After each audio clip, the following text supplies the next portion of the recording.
Pemerintah Iran secara terbuka mengapresiasi Tiongkok.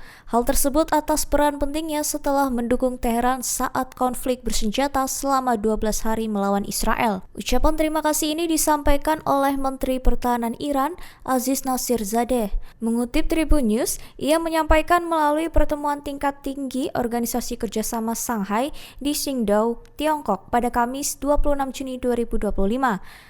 Nasirzadeh menilai bahwa Tiongkok telah menghormati kedaulatan Iran.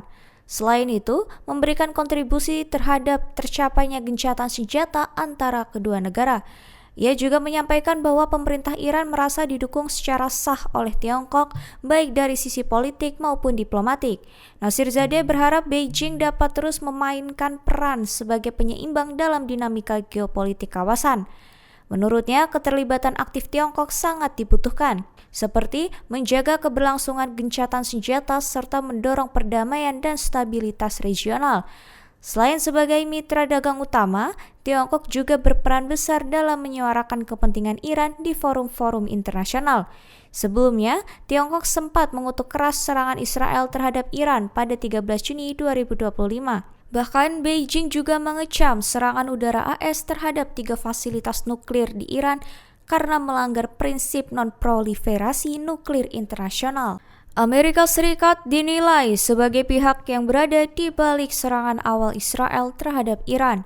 Diketahui yang menjadi pemicu pecahnya konflik bersenjata antara kedua negara pada Jumat 13 Juni 2025 lalu. Pandangan ini disampaikan oleh pengamat hubungan internasional dari Universitas Indonesia, Hikmahanto Juwana. Mengutip Tribun News pada 27 Juni, Hikmahanto menyampaikan bahwa serangan militer Israel diyakininya bukan murni keputusan Tel Aviv, melainkan dilakukan atas dorongan dari Washington. Menurutnya, Trump sempat mengungkapkan bahwa konflik di Gaza dapat diselesaikan dengan menyerang Iran. Hal ini karena tokoh-tokoh seperti Hamas, Hizbullah, dan Houthi dianggap berada di bawah pengaruh Iran. Dari pernyataan tersebut, Hikmahanto menyimpulkan bahwa kekuatan Iran menjadi kunci. Trump juga sempat mengancam akan melancarkan serangan ke Iran jika proses negosiasi gagal mencapai kesepakatan. Melihat rangkaian pernyataan itu, Hikmahanto berpendapat bahwa inisiatif serangan terhadap Iran justru berasal dari Amerika Serikat.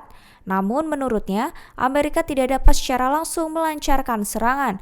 Hal itu karena tidak memiliki dasar hukum internasional yang sah untuk melakukannya. Atas alasan tersebut, ia menilai Israel menjadi pihak yang secara resmi bertindak. Pemerintah Israel mengakui bahwa adanya dampak ekonomi yang sangat besar terhadap negaranya setelah serangan rudal yang dilancarkan Iran selama 12 hari. Otoritas pajak Israel memberikan keterangan resmi. Mengutip Tribun News pada 27 Juni, kerugian yang ditimbulkan akibat serangan Iran sangat tinggi, yakni mencapai angka sekira 10 miliar shekel atau setara dengan 48 triliun rupiah. Angka itu disebut sebagai salah satu beban keuangan terberat dalam sejarah modern Israel. Kerugian itu mencakup berbagai sektor, mulai dari biaya perbaikan bangunan sipil yang rusak, kemudian kompensasi kepada pelaku usaha lokal yang terdampak, hingga biaya evakuasi lebih dari 9.000 warga yang kehilangan tempat tinggal. Namun nilai tersebut belum mencakup biaya penggantian sistem senjata serta operasional pertahanan selama masa konflik. Direktur Jenderal Otoritas Pajak juga menyebut bahwa kerusakan kali ini merupakan yang paling parah dalam sejarah Israel.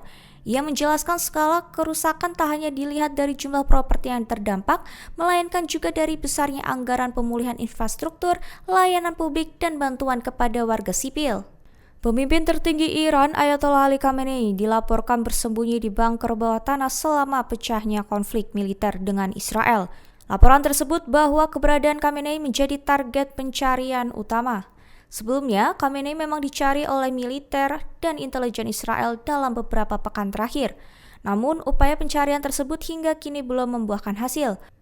Mengutip Tribun News, diketahui Ali Khamenei terakhir kali muncul di publik pada Kamis 26 Juni 2025, namun tidak secara langsung dan hanya tampil melalui video rekaman yang kemudian disebarkan di media sosial resmi pemerintah Iran. Melalui video tersebut, Khamenei menyampaikan bahwa Iran telah memenangkan perang. Sementara itu, Menteri Pertahanan Israel, Israel Katz, mengakui bahwa negaranya mengalami kesulitan besar dalam melacak keberadaan Ali Khamenei. Katz menyatakan bahwa Israel belum mendapatkan peluang operasional untuk menyerang karena keberadaan Khamenei yang belum terdeteksi. Ia menilai Khamenei sangat memahami risiko serangan, sehingga memilih bersembunyi di bunker bawah tanah.